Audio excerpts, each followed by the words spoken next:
Yes, yes, yes. Hey, salut tout le monde. C'est le fun de pouvoir vous retrouver ce matin. C'est vraiment un plaisir pour moi d'être en église, de continuer cette série-là. Puis c'est vraiment, je trouve, une belle série pour commencer l'année. Et ce matin, j'aborde un sujet qui, en fait, c'est un sujet que j'ai toujours... c'est un sujet que je trouve... le mot, là, c'est le sabbat. Le sabbat, ça a toujours été pour moi un mot désuet, aucunement pertinent pour aujourd'hui. C'est de l'Ancien Testament. Et même, à la limite, non pertinent. Et je me suis rendu compte, en fait, ça a défait plusieurs préjugés et conceptions de ma propre vision du sabbat. Et ce matin, je crois que ça va être un sujet qui va brasser. C'est un sujet, je crois, qui est même, et c'est ce que j'exposais tantôt à l'équipe, je crois que c'est un sujet qui est une stratégie extrêmement utile et puissante de l'ennemi pour rendre n'importe quel chrétien stérile. Le manque de sabbat. Je vais vous poser une question. Qui a besoin de beaucoup de sommeil ici, là? Style en haut de 8 heures? Levez la main. Ouais, moi, j'ai une application qui me dit que j'ai à peu près besoin de 8h10 par nuit. Fait que je suis un gros dormeur. Ma femme vous le dira, les samedis et dimanches, je fais 1 heure de sieste les après-midi. Tu sais, là, ça caille, là. Pendant des, tu sais. Alors, c'est drôle parce que 30 à 40% des Canadiens manquent de sommeil. Et il y a une différence entre sommeil et repos. Et c'est drôle parce que c'est tout le monde, on a vraiment une génération, en fait, tout le monde est fatigué. Tu poses la question, comment ça va? Ouais, ça va, fatigué. À peu près, c'est la phrase classique, là. Même, je suis à peu près sûr que ce matin, en rentrant ici, vous avez demandé à 2-3 personnes comment ça va, et que la majorité des gens vous ont dit, ouais, fatigué. C'est la phrase que j'entends tout le temps, c'est la phrase souvent que j'utilise même. On valorise beaucoup le travail, le fait d'être occupé. On aime dire qu'on est débordé, occupé. Notre valeur est très accolée au fait qu'on est actif. Tu sais, qu'on est travaillant, occupé. Comment tu vas? Ah, ça va, mais je suis occupé, donc éventuellement fatigué. Toutes les classes sociales, les sexes, les générations, tout le monde sont occupés. Les femmes, les hommes, les retraités, les mariés, les célibataires, les noirs, les blancs, les jaunes, les familles, les ados. Il y a juste encore les enfants qui disent « Ah, c'est plate, j'ai rien à faire ». Mais ça va venir une matinée, dans quelques années, ils vont dire « Ah, je suis occupé ». Ça devient une façon de dire « Je suis important parce que je fais beaucoup de choses ». Je fais donc je suis. C'est quand la dernière fois que tu as demandé à quelqu'un comment il allait et qu'il a dit « Ah, je suis en train de noyer la médiocrité de ma vie en écoutant du Netflix à la journée longue dans mon sous-sol. » Ou c'est quand la dernière fois que tu étais dans ton sous-sol et on te demande comment ça va, tu dis « Ah, occupé. Je fais des rénaux dans mon sous-sol. Des rénaux. Je fais beaucoup de choses autour de chez nous. » Souvent, même si tu dis « je fais rien », on va souvent dire « OK, ça va pas donc ». Notre programmation culturelle fait en sorte que si tu es occupé, tu as plus de valeur. John Orper, qui est un pasteur, dit « L'occupation excessive n'est pas seulement un agenda déréglé, mais un cœur déréglé. » On travaille du lundi au vendredi. Le samedi, dimanche, c'est l'heure pour tous les abonnements qui existent, le hockey. C'est l'heure de faire les travaux. C'est l'heure de faire plusieurs activités en ligne. On a l'impression que parce qu'on est en congé, on se repose. Et souvent, on est comme dans un cycle effréné d'activités, d'éléments, de connexion, d'hyperconnectivité. Mais aussi en même temps avec les applications qui nous connectent à temps plein, on reçoit les notifications de la job, les courriels qui rentrent, c'est dur. Même aujourd'hui, on a une nouvelle loi dans le droit du travail qui dit le droit à la déconnexion. C'est un nouveau droit parce que c'est très difficile et ça fait l'affaire des employeurs parce qu'on est connecté à temps plein, on devient plus productif parce qu'on est connecté. L'activité, tellement de choses à essayer, à voir, à goûter, à expérimenter. On accélère notre vie avec plusieurs éléments pour se sentir en vie, mais ça nous apporte progressivement à la mort de notre âme. Hélène Peterson a écrit un livre qui se nomme « Comment les milléniaux sont devenus la génération burn-out ». Et c'est très intéressant parce que les milléniaux, souvent, on a une tendance à penser que nos parents étaient workaholics, nous autres, on ne le sera pas. Alors on se dit, nous autres, on va prioriser le style de vie. On va prioriser d'être plus équilibré. On va faire moins d'heures de travail et notre vie va être plus balancée. Mais on se rend compte qu'on a juste rempli ça par plus d'activités, plus de connexions, plus de réseaux sociaux. On a l'impression que parce qu'on n'est pas au travail, on n'est plus reposé. On a l'impression que parce qu'on n'est pas au travail et qu'on passe plus d'heures sur TikTok, ça nous amène à ressourcer notre âme. Et c'est là où Mme Peterson, elle dit ceci: un examen incendiaire de l'épuisement professionnel chez les milléniaux, les changements culturels qui nous ont amenés ici, les pressions qu'ils soutiennent et la nécessité d'un changement radical. Avez-vous l'impression que votre vie est une liste interminable de choses à faire? Vous retrouvez-vous à faire défiler Instagram sans réfléchir parce que vous êtes trop épuisé pour prendre un livre? Êtes-vous embourbé dans les dettes? Avez-vous l'impression de travailler tout le temps? Ou ressentez-vous la pression de prendre tout ce qu'on vous donne pour de la joie et de la transformer en une agitation monétisable? Bienvenue dans la culture de l'épuisement professionnel. Alors que l'épuisement professionnel peut sembler être le paramètre par défaut de l'ère moderne. Dans son livre, Ellen Peterson, rédactrice culturelle et ancienne universitaire de BuzzFeed, soutient que l'épuisement professionnel est une condition de définition pour la génération du millénaire. Née de la méfiance envers les institutions qui nous ont laissé tomber des attentes irréalistes du lieu de travail moderne et d'une forte augmentation de l'anxiété et du désespoir exacerbé par la pression constante de performer. Nos vies en ligne. Le burn-out n'est pas un endroit que l'on visite, mais que l'on vit en permanence. Notre monde est épuisé. Et ce matin, puis ça, c'était une introduction. Et j'aime beaucoup commencer souvent avec une introduction qui fait un espèce d'état des lieux de notre société. Et par la suite, puis ça, c'est ce qui me fait triper le plus, c'est d'explorer. Puis là, les constats de notre société, les scientifiques, les chercheurs, puis là, je vais encore vous en lancer d'autres tantôt, là. Mais moi, ça me fait triper quand la communauté scientifique, les chercheurs, les sociologues, les psychologues voient des choses et font des constats, des études, et par la suite, on se plonge dans la Bible, la parole de Dieu, et qu'on voit que ces mêmes vérités viennent juste, envoyer et corroborer ce que toute la communauté scientifique vienne et constate de notre société. On a l'impression d'avoir enfin trouvé la solution et enfin, nous autres, on ne vivra pas comme la génération précédente et on voit qu'on crée juste un autre précédent. Et la parole de Dieu, elle est utile pour enseigner, corriger, exhorter. Et ce matin, mon but et mon objectif, c'est que chacun d'entre nous, d'une façon personnelle, mais aussi collectivement en tant qu'Église, on puisse constater à quel point la parole de Dieu n'est pas seulement quelques conseils intéressants à lire comme si on lisait un article dans le Châtelaine. C'est pas juste « Ah ouais, ça serait intéressant de se reposer une fois de temps en temps. Ce serait intéressant de s'arrêter d'une certaine manière, comme si « Ah, c'est un nice to have dans ma vie. » Et on ne se rend pas compte des conséquences profondes et même mortelles que ça peut engendrer dans nos vies. Mais en même temps, de la même façon, je l'ai dit en début de parcours, c'est une stratégie tellement utile pour rendre stérile spirituellement et même amener à la mort psychologique et physique d'une nation entière. On a l'impression d'être en vie, mais sans être en vie. On meurt progressivement sans se rendre compte que j'ai tout ce qu'il me faut. On travaille moins, on a plus de technologie pour assumer tout ce qu'on fait. Même, tu sais, je trouvais ça drôle quand Jasmin, la première semaine, a dit dans les années 40, où est-ce que, avec la robotisation et l'informatique, on allait éventuellement travailler 22 heures par semaine et être tellement heureux. Et pourtant, quelques années plus tard, ce n'est pas du tout le cas. Notre monde est épuisé et j'aimerais qu'on puisse explorer les raisons pourquoi. Et par la suite, quelle est la solution de Dieu pour ça? Première raison, l'être humain a des désirs infinis. Les désirs terrestres ne sont jamais satisfaits. C'est la condition humaine de chercher, de vouloir plus, constamment. Les désirs sont notre gaz pour nous propulser. Ça drive nos vies. Mais les désirs ne sont jamais satisfaits. Dans Ecclésiaste 1, le verset 8, il est dit « L'œil ne sera jamais rassasié de voir et l'oreille ne sera jamais remplie au point de ne plus vouloir écouter. » Même le Rolling Stones dit « I can get no satisfaction. Because I try and I try and I try. » Quelle vérité, n'est-ce pas? Les neurosciences confirment que pour être heureux, vous aurez toujours besoin de quelque chose de plus.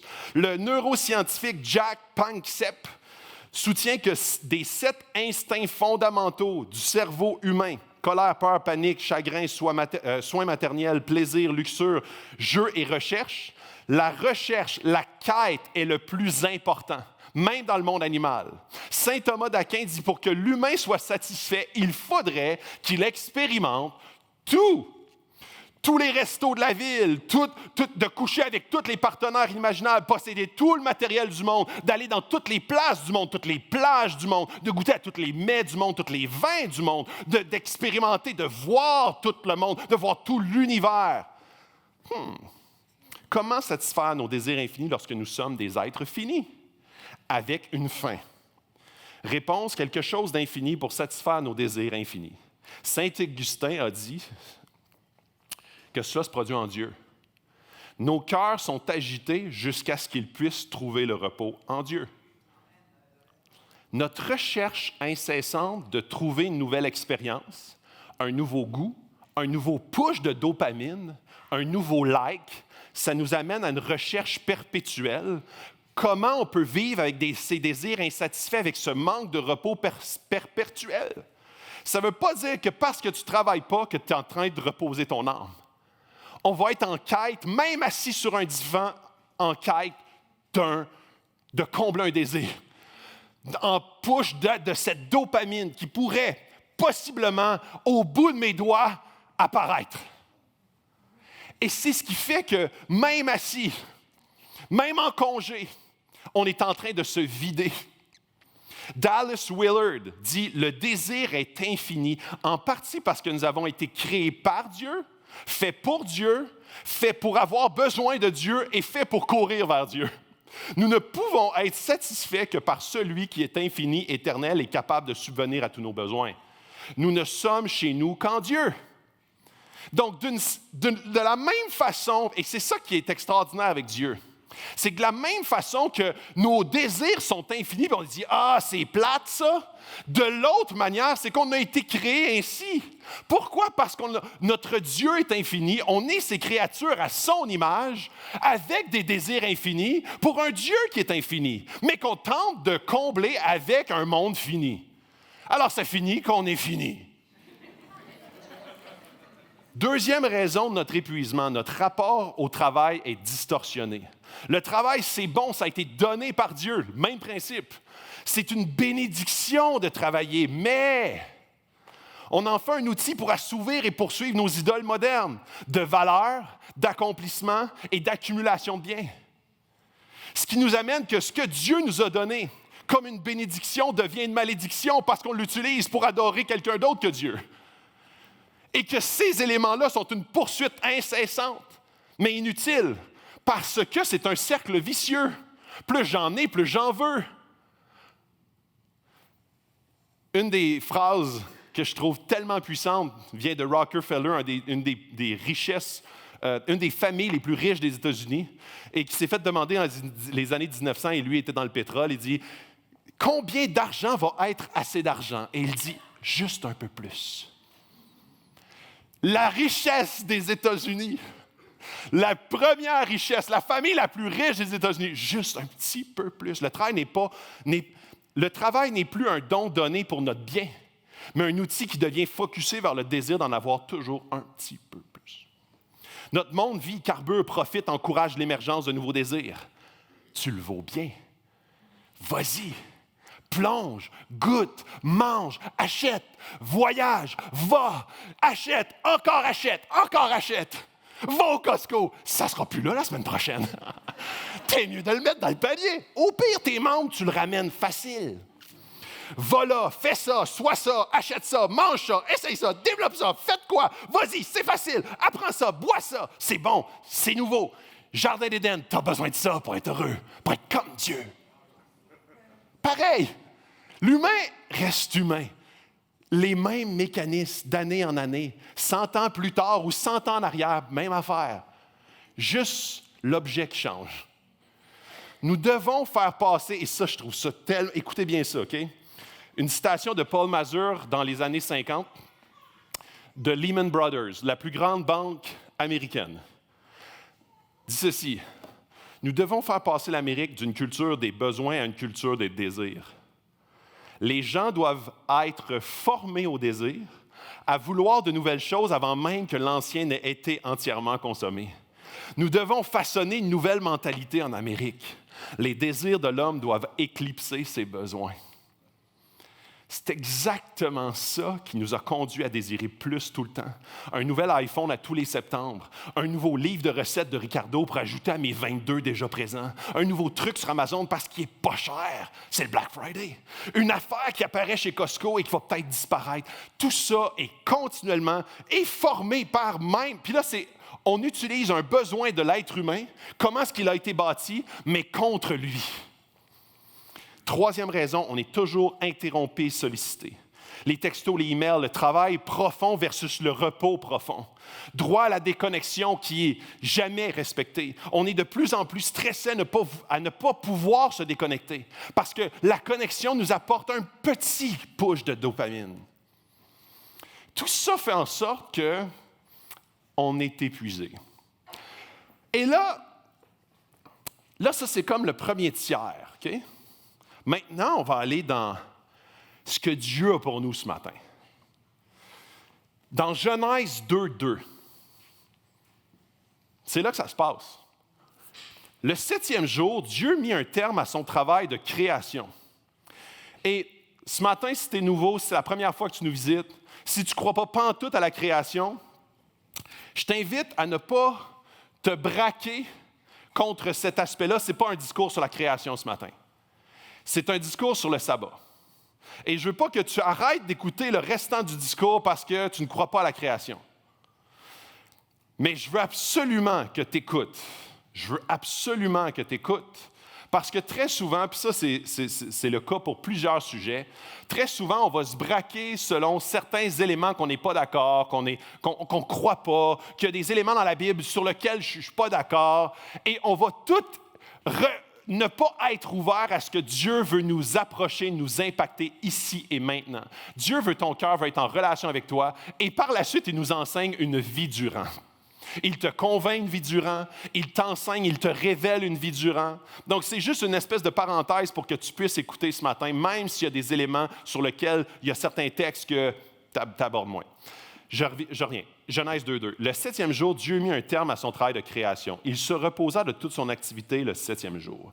Dieu bénit le 7e jour et en fit un jour saint.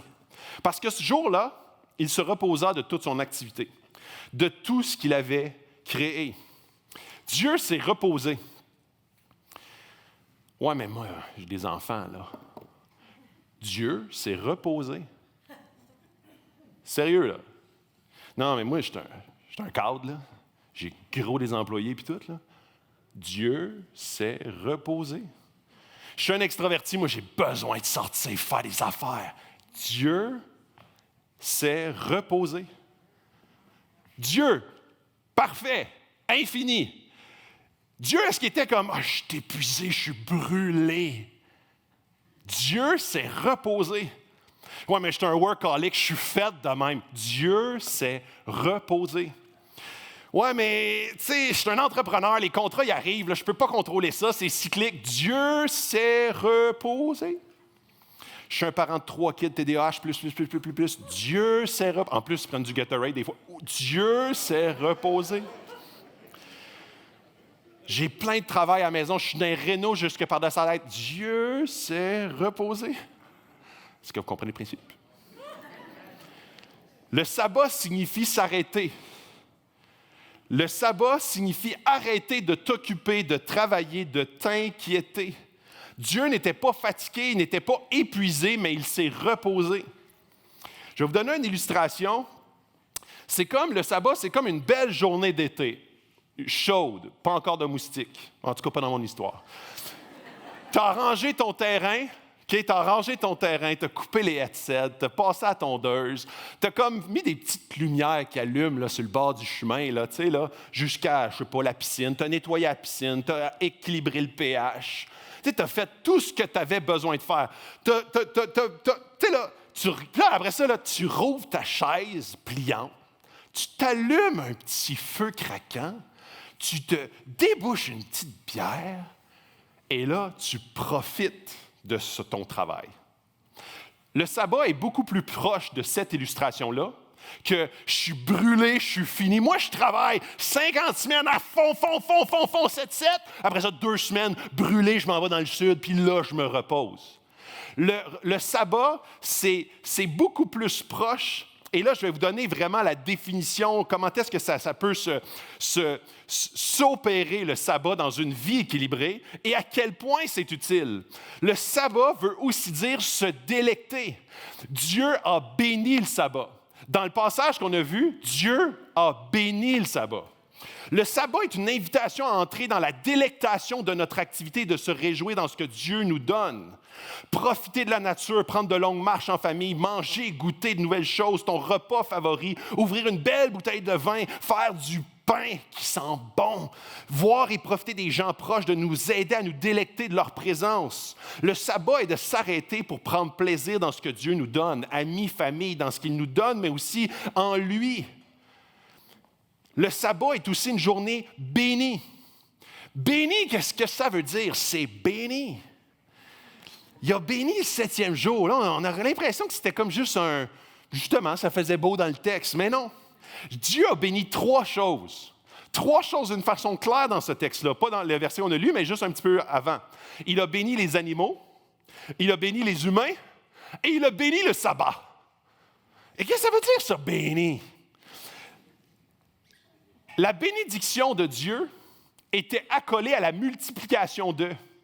Les animaux, il leur a dit « Je vous bénis, multipliez-vous ». Les êtres humains, il a dit « Je vous bénis, multipliez-vous ». Et on le voit, son enfant s'est plaint « Good job, check ». Alors, maintenant, le 7e jour, il l'a béni. C'est quoi le principe? Les humains et les animaux ont la capacité de se multiplier, mais un jour engendre la vie à ce que tu fais tout au long de la semaine. Le sabbat a la capacité de renouveler ta créativité, ton optimisme. C'est un donneur de joie, de paix, d'espoir, de clarté de ta pensée. Le sabbat n'est pas juste une journée, c'est une journée bénie. Publié en 2015 dans le Journal de Montréal. On peut le faire apparaître là? Dans le Journal de Montréal, en 2015, il est dit « La ville où l'on oublie de mourir ». Et vous le voyez un petit peu, la petite localité, puis ça c'est proche de la Californie, abrite une des plus fortes concentrations de centenaires au monde. Et savez-vous quelle est la caractéristique de ces centenaires-là? Ils respectent le sabbat d'une manière hyper stricte. L'une des raisons est que cette communauté à forte concentration chrétienne stricte respecte le sabbat de façon assidue. Les gens vivent en moyenne dans cette ville 11 ans de plus que la moyenne nationale. Ceci veut dire que d'une certaine manière, toutes les années prises en repos sont retrouvées au final. Le sabbat est au cœur de la fabrique de l'univers, de 6 pour 1. 6 pour 1. Dieu s'est reposé après 6 jours. Besoin ou pas, il l'a instauré dans la fabrique même. Tantôt, je vous ai dit, l'être humain a été construit avec des désirs infinis parce qu'il a un Dieu infini. Et l'être humain, dans l'éternité, va se délecter à l'infini de son Dieu infini. Maintenant, dans la fabrique de l'univers, Dieu a instauré, même dans l'être humain, croyant ou pas, dans tous les êtres humains de l'univers, le besoin du sabbat, 6 pour 1. Le monde entier est basé sur un frame de 6 pour 1, pas juste les judéo-chrétiens, les hindous, les bouddhistes, les musulmans, les chrétiens, les adventistes, même pictogramme chinois. Tu te demandais à quoi ça servait. Pictogramme chinois, en chinois, OK? Le mot « occupé » veut dire cœur et caractère, l'autre caractère pour tuer. L'épée, là, que vous voyez là, par en bas, là, ça c'est tuer. Et l'autre, c'est cœur. Ce pictogramme chinois-là, qui veut dire occuper, c'est tuer le cœur. Toutes les nations du monde savent que d'être très occupé produit la mort. Selon The Secret Our Body Clocks de Suzanne Perry et Jim Dawson, le cycle de pression artérielle, les cycles d'adaptation aux hormones, les réponses immunitaires aux infections, la production de produits chimiques sanguins urinaires et même le rythme cardiaque fonctionnent sur un modèle de 7 jours. C'est inscrit dans le biologique de l'être humain. C'est pas juste, c'est une question de culture, d'habitude. C'est une question de mes parents m'ont toujours dit. Non, c'est inscrit dans le rythme même. Napoléon Bonaparte, qui se prenait pas pour, de la scrap, là, en 1793, il a dit, hey, on va faire passer les semaines de 7 à 10 jours. Là, il s'est levé un matin, il a dit, ça, c'est une bonne idée. On va y faire travailler 10 jours en ligne, ça va être malade. On va avoir plus de travail, moins de congés, plus de productivité. Résultat, suicide a connu une augmentation fulgurante. La santé mentale s'est dégradée de façon générale. La productivité a chuté de façon dramatique. La qualité de vie s'est évidemment dégradée de façon notable. La majorité... Puis, lui a dit, OK, non, c'était pas une bonne idée. Il a réinstauré le 7 jours. La majorité des chercheurs sur le sujet de la productivité s'entendent pour dire que la productivité chute dramatiquement lorsqu'on dépasse 50 heures semaine. 50 heures équivaut à 6 jours. D'ailleurs, il est démontré que le niveau de productivité est en chute libre après 50 heures. D'après une étude longitudinale de la Stanford University en 2014, et dans le fond, 50 heures de travail par semaine et que se résigner à prendre au moins une journée complète de congé par semaine entraîne une baisse globale du rendement d'après une étude. Alors, que ce soit les chercheurs, les psychologues, l'histoire, ça nous enseigne que c'est inscrit dans l'humain même. Nous vivons dans un monde qui tente de nous dérythmer par tous les moyens. Netflix, notifications, hyperconnexion, réseaux sociaux, courriel, Wi-Fi permanent, TikTok, bien matériel. On veut te dérythmer. On se bat constamment pour ton attention, ta réaction, ton like, te faire croire que tu te reposes, mais sans t'arrêter. Tout est orchestré pour que jamais t'arrêtes. Mais je suis en congé, t'arrêtes pas pareil. Tu n'es pas une machine, tu es fait à l'image de Dieu qui s'est reposé, avec une âme qui a besoin de t'arrêter. L'univers entier est rythmé à une certaine cadence. Le corps a besoin de se reposer pour bien fonctionner chaque jour.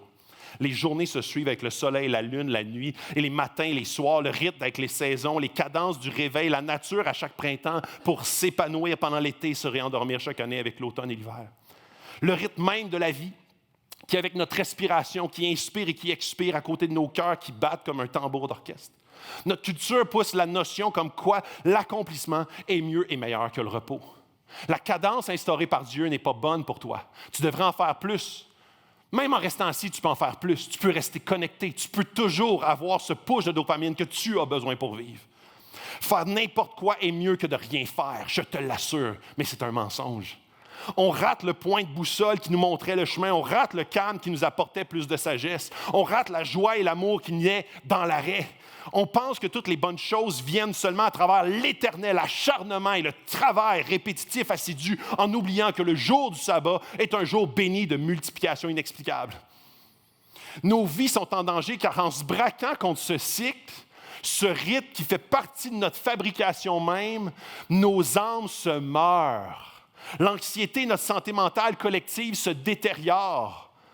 Et pourtant, on a accès à plus de loisirs que jamais, on a accès à plus de confort que jamais. On a l'impression de prendre des vacances, mais on ne se repose plus. On travaille moins fort, mais on est plus épuisé. On négocie des vacances, mais on ne s'arrête pas pour autant.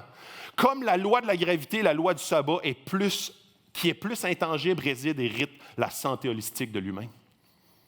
Les maladies, les crises, les dépressions, les ruptures, les cancers, la chute du système immunitaire, l'affaiblissement du tissu social sont tous en augmentation flagrante dans notre société occidentale, dite avancée et évoluée.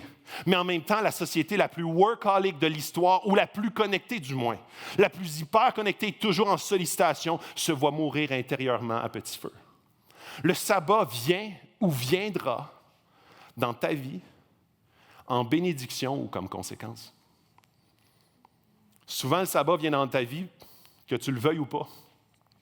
Les gens qui ne s'arrêtent pas finissent que par s'arrêter de force. Burn-out, dépression, maladies graves telles que le cancer. Lorsqu'on viole le sabbat, il y a quelque chose en nous qui souffre et qui se meurt. Et tu peux l'oublier pour quelques années, mais tu es fait ainsi. Le sabbat est un jour également sanctifié. Dieu l'a sanctifié, l'a béni et l'a sanctifié. Dieu a béni et sanctifié le jour du sabbat. La sanctification, souvent, dans l'Ancien Testament, est un lieu, une cathédrale, un tabernacle. Mais Dieu a sanctifié un jour pour le rencontrer. On arrête tout pour se délecter en lui. Notre Dieu a décidé de faire de cette journée une journée pour le rencontrer. Pas un temple, pas une cathédrale, mais une journée. Ce Dieu a décidé que son temple n'allait pas être dans l'espace, mais dans le temps. Pour rencontrer ce Dieu, tu n'as pas besoin de faire le tour du monde en pèlerinage, tu as juste besoin de t'arrêter. Stop. Dans Psaume 46:10, il est dit « Arrêtez et sache que je suis Dieu. » That's it. Voici le lieu saint, le lieu de la rencontre. Arrête. Bang! T'es devant Dieu. C'est quelque chose. Tu n'as pas besoin même d'aller à l'église pour rencontrer Dieu. Bang! Arrête. Et sache que je suis Dieu. Mais on n'est pas capable de s'arrêter. Entre dans ce jour de repos, il faut nous repentir de notre désir de ne pas arrêter. Jésus a dit, dans Matthieu 11:28, « Venez à moi, vous tous qui êtes fatigués, de porter un lourd fardeau, et je vous donnerai le repos. Prenez sur vous mon joug, et laissez-moi vous instruire, car je suis doux et humble de cœur, et vous trouverez le repos pour vous-même. Le joug que je vous invite à prendre est facile à porter, et le fardeau que je vous propose est léger. » Le repos pour les Hébreux était un mot très, très significatif. Ça voulait dire le repos du travail, le repos de leurs ennemis.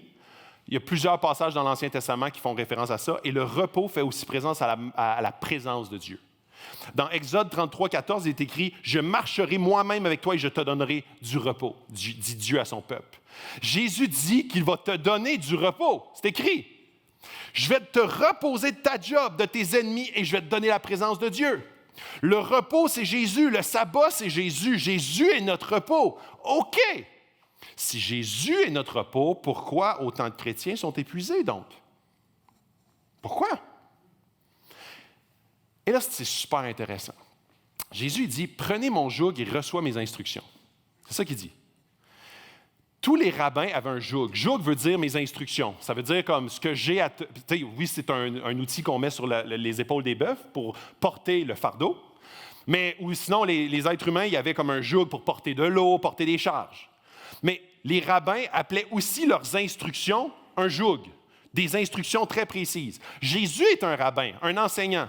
La vie des disciples comprenait trois choses. Être avec le rabbin, devenir comme le rabbin et faire ce que le rabbin ferait s'il était à notre place. Tu vas trouver du repos pour ton âme, dit Jésus. Alors, suis-moi, mon joug est léger, mais il me semble que si Jésus avait voulu me donner du repos, j'aurais aimé mieux une plage. J'aurais aimé mieux quelque chose qui, j'ai l'impression de me reposer, pas une charge. Pourquoi un joug plutôt qu'une image ou quelque chose de plus léger? Le joug fait référence à l'outil utilisé en agriculture pour porter une charge.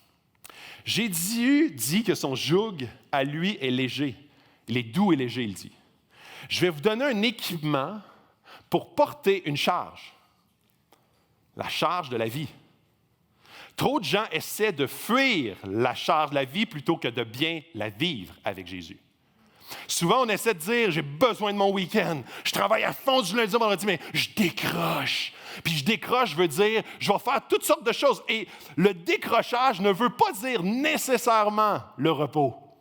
Des fois, on est justement en fuite et on se plonge. En fuite et on se plonge. On s'en va dans le sud, j'ai besoin de fuiter. Et Jésus dit non, la vraie vie, c'est de la vivre avec moi. Mais mon joug à moi, il est doux et léger parce que je suis ton repos. Pas juste dans la journée du sabbat, je suis ton repos dans tous les jours de ta semaine. Je suis la personne qui va t'aider à affronter les circonstances de la vie, les deuils, les épreuves, la surcharge, les relations difficiles et toxiques, les gens autour de toi qui te drainent de toutes les bords. Je suis ton repos, pas juste le dimanche, je suis ton repos du lundi au dimanche. Jésus dit, si tu suis mes instructions, ça va être doux et léger. Engourdissement, dépendance au sexe, alcool, jeux, plaisir éphémère, bouffe, pornographie, magasinage, médias sociaux, relations amoureuses. L'être humain est un expert pour s'engourdir et fuir. Ça me permet de m'évader, de fuir la réalité de la vie. Tout de suite après les paroles de Jésus sur « Venez à moi, vous tous qui êtes fatigués », il y a une histoire de sabbat. Le sabbat où est-ce que Jésus, il se fait challenger par les pharisiens. Et là, Jésus dit, tu sais, là, quand il dit « le sabbat est pour l'homme et non pas l'homme pour le sabbat ». L'inverse plutôt, je me suis trompé. Le sabbat a été construit pour l'homme et non pas l'homme pour le sabbat. Et c'est tellement, tellement brillant de la part de Jésus parce que l'être humain, il est bâti d'une façon. Et s'il ne se soumet pas à la façon dont il est bâti, il va mourir. Et Jésus dit, on n'est pas, dans la Nouvelle Alliance, on n'est pas dans une société légaliste.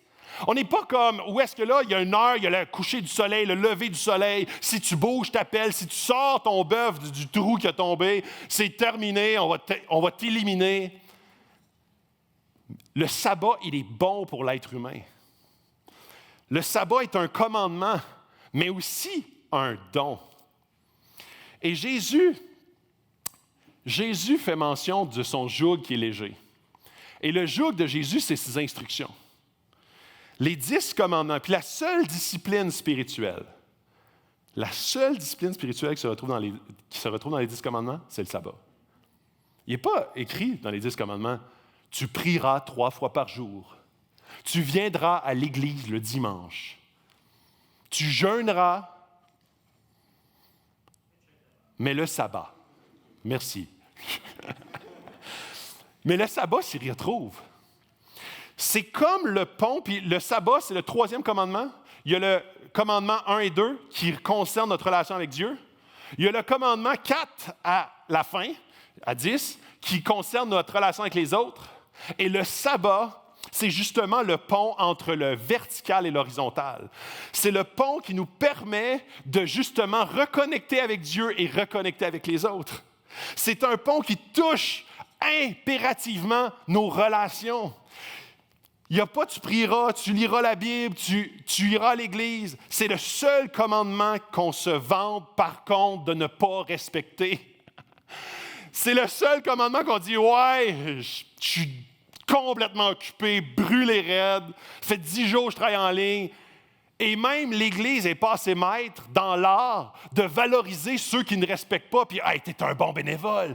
Tu te donnes au-delà de. Bravo! Yes! Parce qu'on avait besoin de bénévoles. Et merci pour votre bénévolat.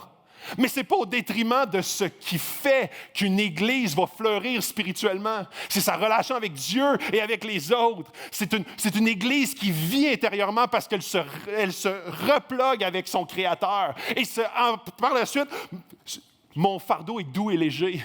Tu vas revivre si tu suis mes instructions. Et après ça, Jésus, il parle du sabbat. On se fait souvent applaudir par les autres parce qu'on travaille fort. Le sabbat, comme Jésus, le sabbat est pour l'homme et non l'homme pour le sabbat. Souvent, on prend le verset où Jésus dit que le sabbat est pour l'homme et non l'homme pour le sabbat. C'est un appel à ne pas être légaliste, ça. Mais ce n'est pas un appel à retirer cette loi, comme la loi de la gravité. Non, moi, je ne crois pas à ça.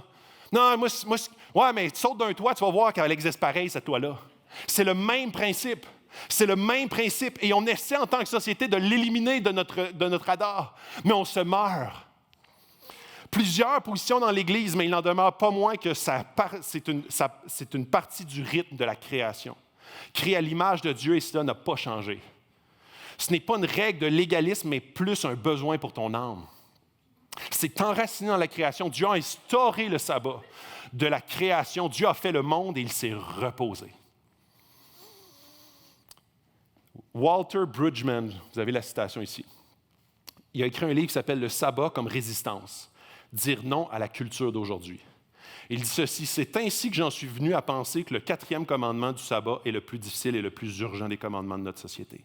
Parce qu'il nous appelle à une intention et à une conduite qui défie les exigences les plus élémentaires d'une société propulsée par la marchandise, qui se spécialise dans le contrôle et le divertissement, ainsi que l'anxiété et la violence.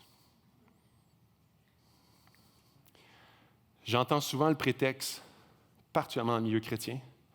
Je n'ai pas le temps de me reposer, on va se reposer au ciel. Dieu s'est reposé et il est au ciel. Le diable ne prend pas de vacances, lui. Aux dernières nouvelles, le diable n'a pas gagné. L'Église a souvent été un mauvais exemple par rapport au sabbat. Encourage le workaholisme bénévole.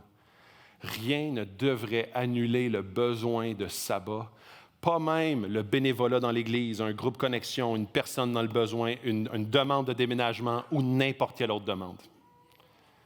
C'est un besoin vital. Tu as besoin de respirer, tu as besoin de sabbat. Combien de familles chrétiennes ne vivent pas le sabbat à cause de l'Église? Il est important de voir de quelle façon le sabbat peut prendre place avec un équilibre de notre service à Dieu.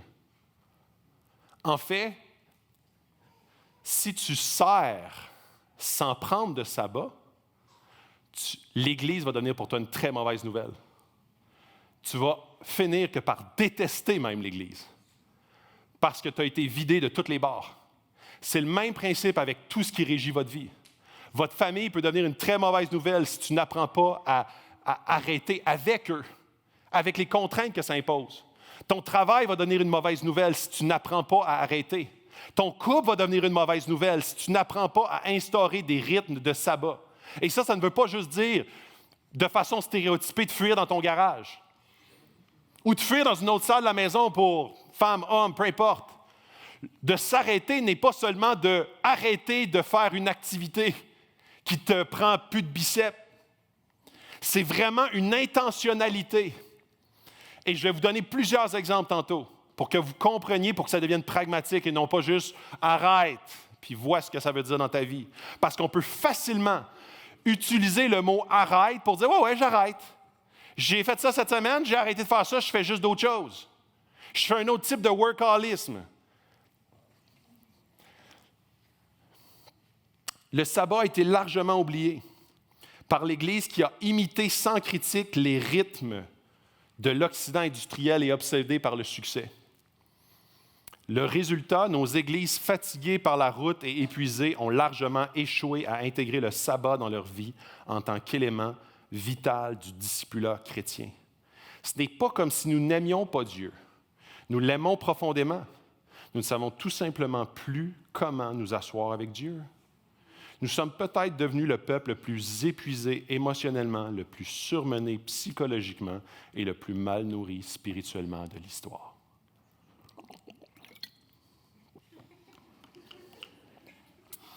Wow! Le sabbat est un commandement, mais c'est aussi un cadeau. Hein? J'ai toujours le mini-wheat. Hein? Commandement!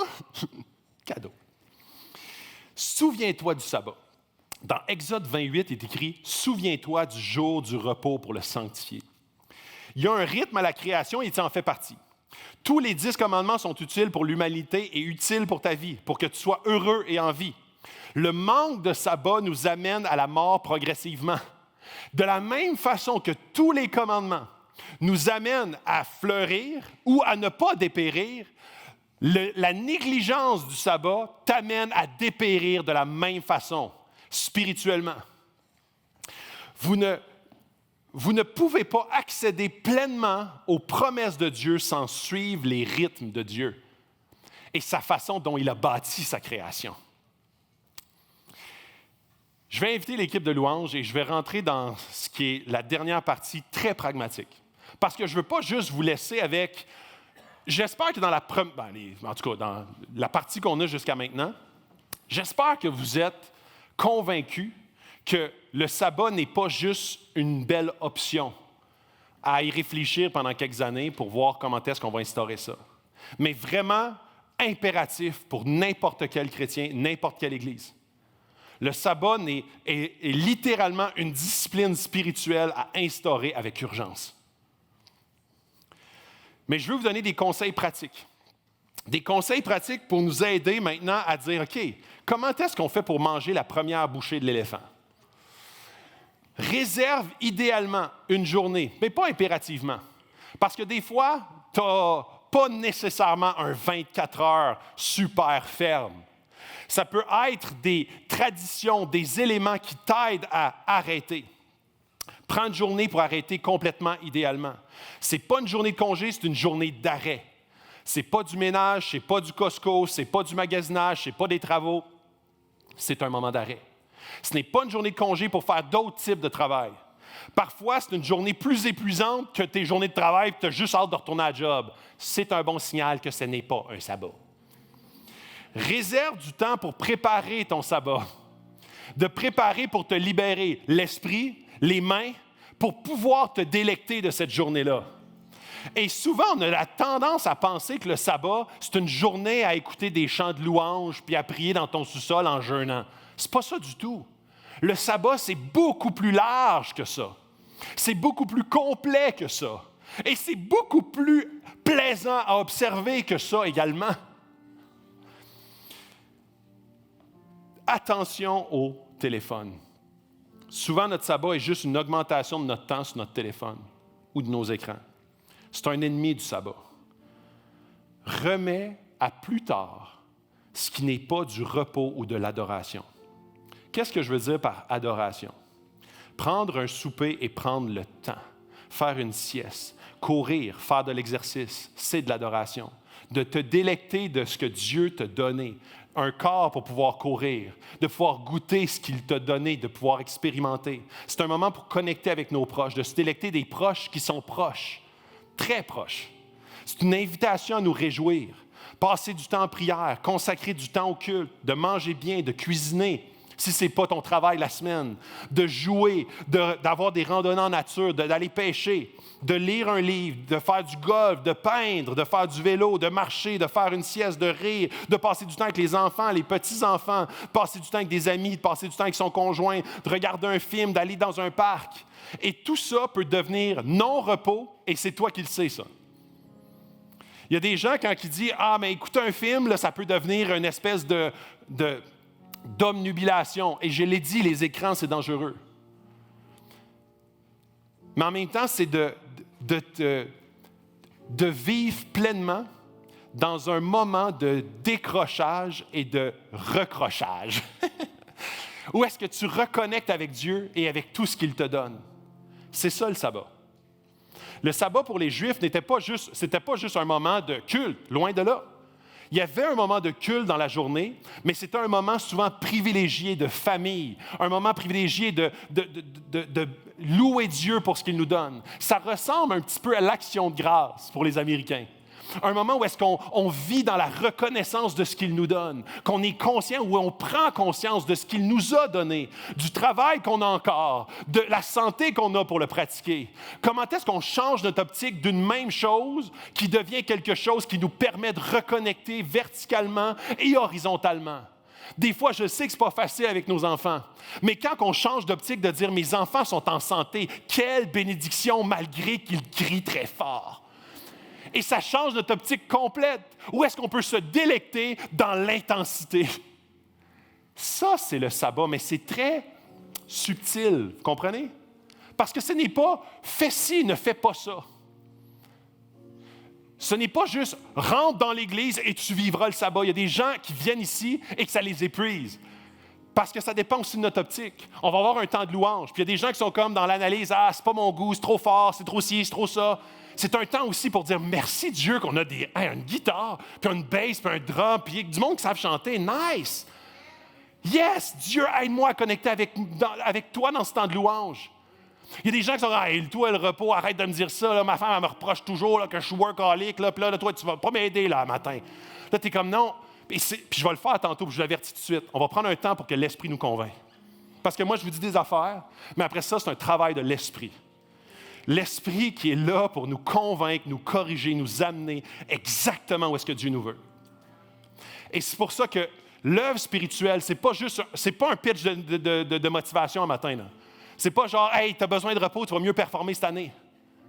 Tu as besoin que l'Esprit nous convainque parce que je vous le dis, on vit dans une société où est-ce que l'emprise démoniaque qui existe sur le non-arrêt est une stratégie extrêmement efficace pour amener une stérilité spirituelle dans notre société. Alors, ce matin, on est en train d'adresser un sujet spécifiquement de la stratégie de l'ennemi. Et on a besoin absolument de l'aide de Dieu pour dénouer l'impasse. Est-ce que ce que je fais est du repos ou de l'adoration? Oui ou non? Pas nécessairement juste écouter des tunes de louanges toute la journée, je l'ai déjà dit. C'est un moment de gratitude, de joie, de paix. Il y a un pouvoir aussi dans les traditions. La tradition d'un déjeuner en famille, la tradition d'un moment privilégié, d'un bon souper, la tradition des sushis du vendredi, la tradition, puis c'est pour ça que je ne l'ancre même pas dans une journée précise. Le sabbat, ce n'est pas nécessairement le dimanche, ou nécessairement le samedi, ou nécessairement le vendredi. C'est un moment d'arrêt. C'est une journée d'arrêt, idéalement. Le matin, et puis là, je vous ai dit quelques éléments, le ski en famille, des marches en forêt, passer du temps ensemble. Et dernier point, savoir ralentir. Il n'y a pas de pression. C'est une journée lente et bonne. Dans Hébreux 4, le verset 9 à 11, il est dit « Il reste donc un repos de sabbat pour le peuple de Dieu. En effet, celui qui entre dans le repos de Dieu se repose lui aussi de son activité, tout comme Dieu s'est reposé de la sienne. Efforçons-nous donc d'entrer dans ce repos. » C'est tout un job d'arrêter. C'est pour ça qu'il dit « efforçons-nous », parce que ce n'est pas facile. Faisons en sorte qu'aucun de nous ne tombe en refusant d'obéir comme nos ancêtres. Et je ne veux pas rentrer dans tout ce que ça veut dire. Faisons en sorte qu'aucun de nous ne tombe à ne pas vouloir obéir comment est-ce que Dieu nous a bâtis. Efforçons-nous d'entrer et d'arrêter pour ne pas que par la suite, on arrête de gré ou de force. Profitons de cette bénédiction, de ce jour béni qui a été instauré par Dieu, de ce jour qui a été sanctifié par Dieu pour reconnecter avec lui, pour nous ressourcer intérieurement d'une manière indescriptible. Et comme cette ville en Californie qui s'arrête, mais que Dieu redonne. Tu t'arrêtes une journée et tu es comme « je n'ai rien fait aujourd'hui ». Dieu t'ardonne cette journée-là. Dieu t'ardonne. Il t'adonne. Tu ne peux pas le calculer, ça. Puis c'est intéressant qu'une ville l'a expérimenté. Mais eux, toutes les années qu'ils ont pris en repos, 11 ans, comprenez le calcul? L'habitude, 77 ans. Toutes les années qu'ils ont pris en repos, ils l'ont en moyenne en retour. Il y a un avantage de bénédiction que Dieu dépose sur ceux qui savent s'arrêter. C'est un combat, c'est pas facile, c'est contre-culture, c'est vraiment anticulturel. C'est un choix personnel de famille, de communauté, d'église. C'est une nouvelle culture de repos plutôt que celle de l'activisme. C'est le fait de dire, Dieu, c'est toi qui es au contrôle. Même si je fais rien, tu fais avancer mes affaires. Même si je ne fais pas quelque chose d'actif, Dieu, tu es en train de travailler pour moi. C'est un pas de foi. C'est un choix de s'arrêter au lieu de continuer. C'est un choix d'accepter le fait d'être humain, mais surtout un humain à l'image de Dieu. Le Dieu du repos, il s'est reposé. C'est une déclaration spirituelle dans un monde dominé par le workaholisme qui est littéralement une stratégie de l'ennemi pour nous apporter à une déconnexion, un épuisement et ultimement la mort. Dans une autre citation de Walter Brueggemann, dans Le sabbat comme résistance, dire non à la culture d'aujourd'hui, il dit « Dans notre propre contexte contemporain de la course effrénée, de l'anxiété, la célébration du sabbat est un acte de pure résistance. » C'est une résistance parce que c'est une insistance visible sur le fait que nos vies ne sont pas définies par la production et la consommation de biens de base, mais sur l'arrêt.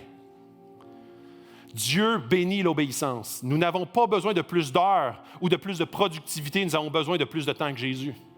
Quel changement devrais-je apporter aujourd'hui à mon emploi du temps pour obéir à l'ordre de Dieu et prendre un temps de sabbat? Qu'est-ce que je dois arrêter pour goûter au sabbat de Dieu? Qu'est-ce que je dois ajouter ou modifier, équilibrer pour goûter au sabbat de Dieu? Il y a un sabbat inactif, ne rien faire, contempler, respirer, réfléchir, dormir, s'asseoir. Et il y a un sabbat actif, manger, marcher, lire, découvrir de nouveaux endroits, discuter et rire. J'aimerais qu'on prenne un temps de silence maintenant, très inconfortable, pour consulter Dieu sur notre rythme, le sonder pour savoir son avis sur le sujet. J'aimerais qu'on sonde le Saint-Esprit. Qu'est-ce que tu veux pour ton Église? Qu'est-ce que tu veux pour notre famille? Qu'est-ce que tu veux pour moi? Jésus, de quelle façon on peut se reposer en toi de façon plus complète et entière? C'est le temps qu'on va prendre pendant 2 minutes, on ne va rien dire. Je ne vais pas prier. Je vais terminer en prière, là, mais c'est chacun d'entre vous, vous allez sonder Dieu sur qu'est-ce que je peux modifier, équilibrer, arrêter pour me reposer en toi. Prenons un temps de silence. C'est bon, Dieu, d'être dans ta présence. C'est bon, Dieu, d'entendre ta voix. C'est bon, Dieu, de reconnaître que tu es Dieu. Dieu, on a besoin de toi. On a besoin que tu nous éduques. On veut suivre tes enseignements. On veut suivre, Seigneur, comment est-ce que tu nous as bâtis. Et on veut fleurir avec toi. Dieu, on te demande que, par ton esprit, tu puisses sonder nos cœurs ici dans cette salle et nous enseigner ta voix. On veut, Seigneur, te ressembler et on veut surtout, à la lumière du Dieu 3 fois saint qui s'est reposé, on veut se reposer. On veut faire ce geste de foi et de résistance envers une culture qui est malsaine. La culture de ne jamais arrêter. La culture qui nous débranche progressivement de notre âme et indirectement de toi. Une culture qui nous entraîne à vouloir avoir toujours plus, de désir d'être reconnu, de désir d'accomplissement. Dieu, on a besoin que notre foi augmente, notre amour pour toi augmente et on a besoin de s'arrêter pour ça. On a besoin que tu remplisses nos cœurs de ta présence, que tu remplisses nos cœurs d'une adoration, une louange envers toi, Dieu. On a besoin, Seigneur, que tu viennes transpercer nos cœurs et que tu nous donnes un désir, une clairvoyance par rapport à ce commandement que tu as mis volontairement, de dire, vous devez vous arrêter. Pour votre santé, pour votre connexion avec moi, pour être épanoui en tant qu'humain, vous devez vous arrêter. Dieu, on veut que tu nous illumines.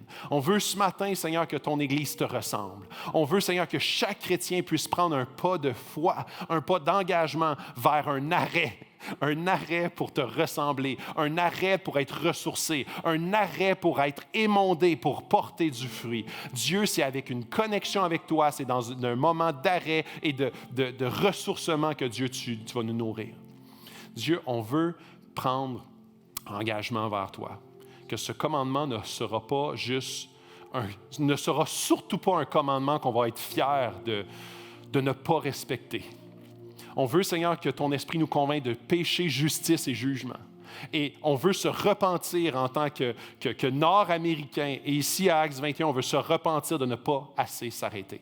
On veut, Seigneur, que continuellement, on puisse remettre dans notre agenda, dans notre horaire du temps, dans notre famille, notre communauté, de s'arrêter pour se brancher. Tu es un Dieu merveilleux. Tu es un Dieu extraordinaire. Merci Dieu pour ta parole qui est tellement puissante pour nous enseigner. Dans ton Fils compris. Amen. On va faire, puis ce matin, prenez le temps d'adorer Dieu. C'est vraiment des chants qui sont tellement appropriés pour ce qu'on a parlé ce matin.